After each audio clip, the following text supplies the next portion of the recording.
Syederalun satu unit mobil jenis Kijang pick-up milik Muhajirin 30 tahun ludes terbakar di Desa Janto Baru, Kecamatan Kota Janto pada Rabu 21 Agustus 2024 dini hari.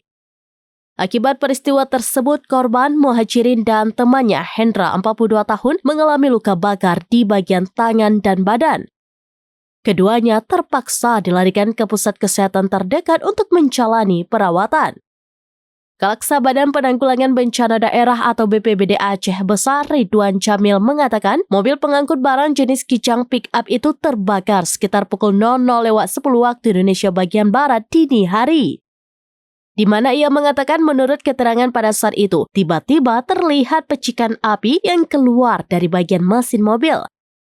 Kemudian korban mencoba melakukan pemadaman api, namun karena api begitu cepat menyambar bagian tangki mobil yang membuat kedua korban mengalami luka bakar di bagian tangan dan badan korban. Ridwan mengatakan bahwa penyebab terjadinya kebakaran sudah dalam penanganan pihak yang berwajib. Pihaknya mengerahkan satu unit armada pemadam kebakaran ke lokasi kejadian dengan dukungan 3 personel pemadam kebakaran. Setiba di lokasi kejadian, petugas langsung melakukan upaya pemadaman. Dalam proses pemadaman, personel pemadam juga ikut dibantu oleh personel Polsek Kota Janto.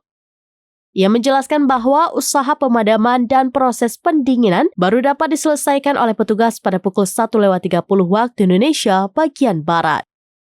Dari Aceh Besar, Indra Wijaya, serambinews.com.